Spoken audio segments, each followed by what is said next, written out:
किसी भी पाठ को आगे पढ़ने से पहले उसके बारे में बेसिक नॉलेज जान लेना अत्यंत आवश्यक है। तो हम सबसे पहले जानेंगे कि आखिर वर्णमाला क्या होती है। वर्णमाला अर्थात वर्णों की माला। किसकी माला? वर्णों की माला। आपको पता होगा कि एक माला के अंदर कई सारे मोती पिरोए जाते हैं। उसी प्रकार वर्णमाला में भी वर्णों की माला है, वर्ण रूपी मोती उसमें पिरोए गए हैं और उन्हें एक क्रमबद्ध तरीके से पिरोया गया है। तो इसकी जो परिभाषा होगी वो क्या होगी? वो होगी वर्णों के क्रमबद्ध स्वरूप को या वर्णों के क्रमबद्ध समूह को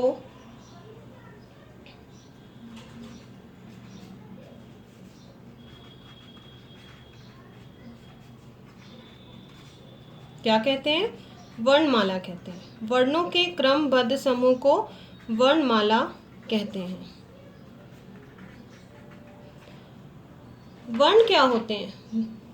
भाई आप माला बना रहे हो वर्णों की, तो आपको सबसे पहले पता होना चाहिए कि आखिर वर्ण क्या होते हैं। तो वर्ण होते हैं जैसे कि क, ख, ग, अ, आ, ये सभी क्या है? ये सभी वर्ण हैं। तो वर्णों को, इन सभी को हम अगर गलत तरीके से बोले, जैसे कि क के बाद हमने अ बोल दिया, अ के बाद हमने ग बोल दिया, तो वो वर्णमाला नहीं कहलाएगी। हम क, ख, ग, घ, ड़, फिर च, छ, ज, झ, य, इसी प्रकार जब हम उसकी पूरी एक क्रमबद्धता का ध्यान रखेंगे तभी वह वर्णमाला कहलाएगी। तो आपको वर्णमाला समझ में आ गई होगी। आगे चलते हैं लिपि पर। तो लिपि क्या होती है? किसी भी भाषा को लिखने का जो तरीका होता है वो कहलाता है लिपि। तो भाषा को लिखने का तरीका या ढंग।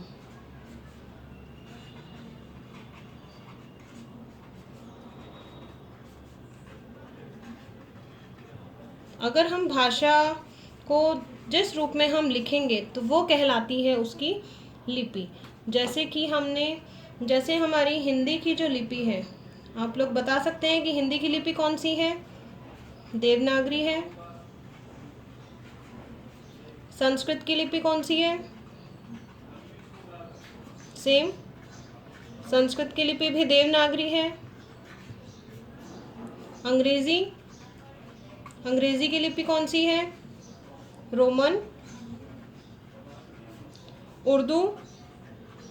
उर्दू की लिपि है फारसी। तो ये लिपियां होती हैं। और जैसे पंजाबी भाषा की लिपि होती है गुरुमुखी। तो ये कुछ प्रमुख लिपियां हैं, ठीक है। इनका हमें ज्ञान होना आवश्यक है। तो ये थी हमारी लिपि।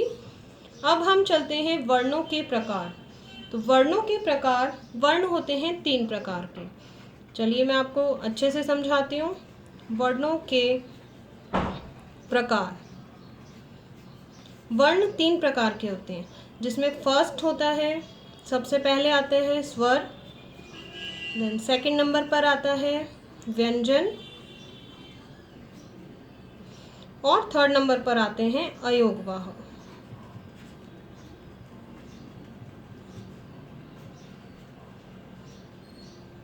सबसे पहले हम उठाते हैं स्वर। स्वर क्या होते हैं?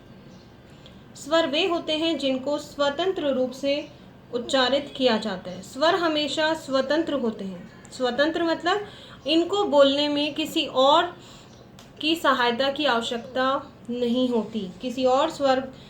किसी और मात्रा को बोलने में, मतलब इसको स्वतंत्र तरीके से उच्चारित किया जा सकता है। संस्कृत में इनकी संख्या 13 होती है। कितने होते हैं? ये 13 होते हैं, ठीक है। स्वर होते हैं। स्वर भी 3 प्रकार के होते हैं। स्वरों के प्रकार आते हैं, जैसे कि फर्स्ट आता है इसमें ह्रस्व स्वर, सेकंड आता है दीर्घ स्वर और थर्ड आता है प्लुत स्वर। स्वरों को फिर से समझिए। स्वर होते हैं स्वतंत्र, जिनको बोलने में किसी अन्य वर्ण की सहायता नहीं लेनी पड़ती। संस्कृत में इनकी संख्या 13 होती है। ये 3 प्रकार के होते हैं, ह्रस्व स्वर, दीर्घ स्वर और नेक्स्ट है प्लुत स्वर। इनको डिटेल में मैं फिर समझाऊंगी। चलिए हम आगे चलते हैं व्यंजन पर। व्यंजन होते हैं, व्यंजन 3 प्रकार के होते हैं। व्यंजन में आते हैं 3 प्रकार, कौन कौन से होते हैं? जिसका पहला है स्पर्श व्यंजन,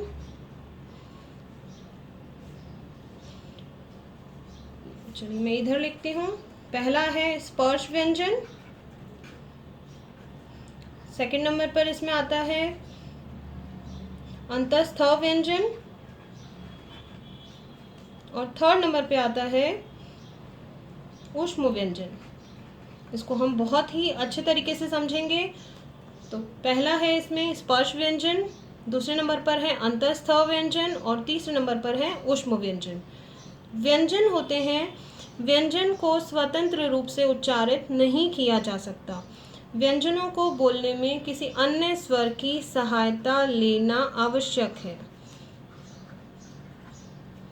व्यंजन स्वतंत्र उच्चारित नहीं किए जाते, व्यंजनों को बोलने में किसी अन्य स्वर की सहायता आवश्यक है। ठीक है, इनको बिना स्वरों की सहायता के आप नहीं बोल सकते। तो ये हैं हमारे व्यंजन। व्यंजन हो गए 3 प्रकार के। पहले हैं स्पर्श व्यंजन। स्पर्श व्यंजन आते हैं क से म तक। अब आप देख रहे होंगे मैंने क के नीचे हमने वर्ण पढ़े थे, जब हमने क ख ग आ पढ़े थे तो हमने उसके नीचे हलंत नहीं लगाया था क्योंकि उनमें पहले से स्वर विद्यमान थे। अब जब हम व्यंजन पढ़ रहे हैं जिसका ये है कि ये किसी अन्य स्वर की सहायता से बोले जाते हैं, इसका मतलब इसमें स्वर नहीं है। स्वर नहीं है यानी कि हमने क में से स्वर को निकाल दिया है। अब हम अगर क का उच्चारण करें तो क में अ स्वर हमें नजर आता है, सुनाई देता है, परंतु हमने उस अ स्वर को हमने हटा दिया है। इसको हम हटा देंगे तो हमारे पास जो क बचेगा वो हलंत वाला बचेगा। अब इस हलंत वाले क को हम बिना स्वर के उच्चारित नहीं कर सकते, इसीलिए ये व्यंजन कहलाते हैं। तो स्पर्श व्यंजन कितने हैं? क से लेकर म तक ये 5 वर्ग में होते हैं और ये संख्या में होते हैं 25। स्पर्श व्यंजन कितने होते हैं? 25 होते हैं। नेक्स्ट आते हैं अंतस्थ व्यंजन। अंतस्थ व्यंजन होते हैं य, र, ल और व। तो आप देख सकते हैं य, र, ल, व जो है वो संख्या में 4 है।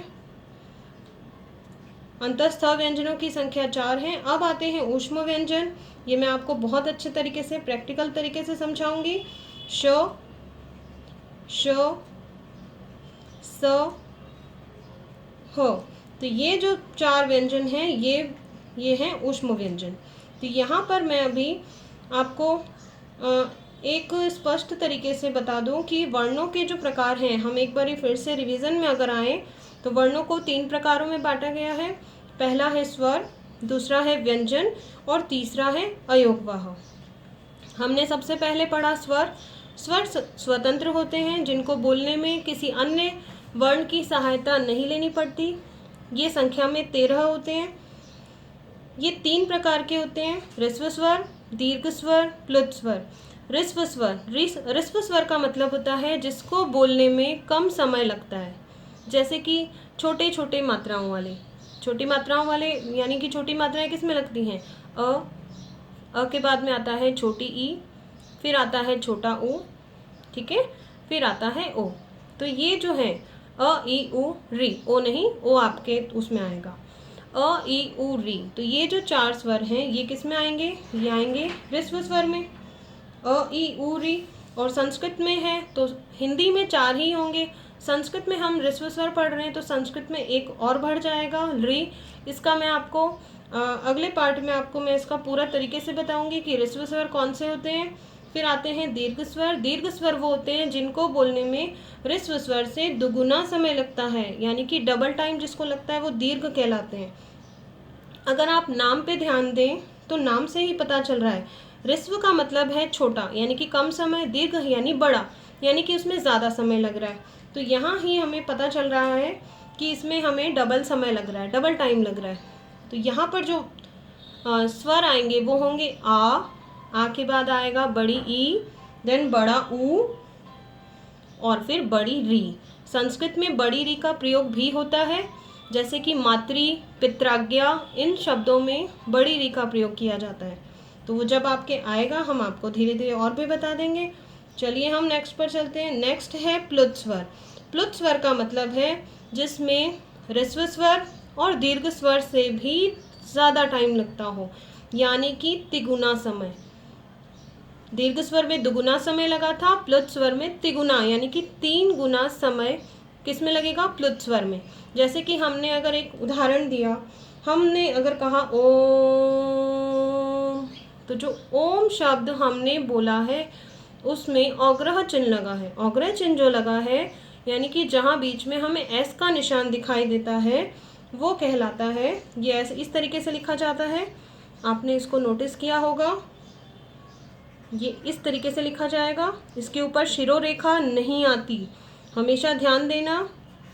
और इसका जब हम उच्चारण करेंगे तो हम करेंगे ओम, तो वो थोड़ा हम ज़्यादा समय तक इसको बोलेंगे। तो जब भी बोलने में 3 गुना का समय लगे तब वहाँ पर स्वर कौन सा होगा? वहाँ प्लुत स्वर कहलाएगा। उम्मीद है आपको स्वर समझ में आ गए होंगे। इसके बाद मैं अब अपना शुरू करती हूँ व्यंजन।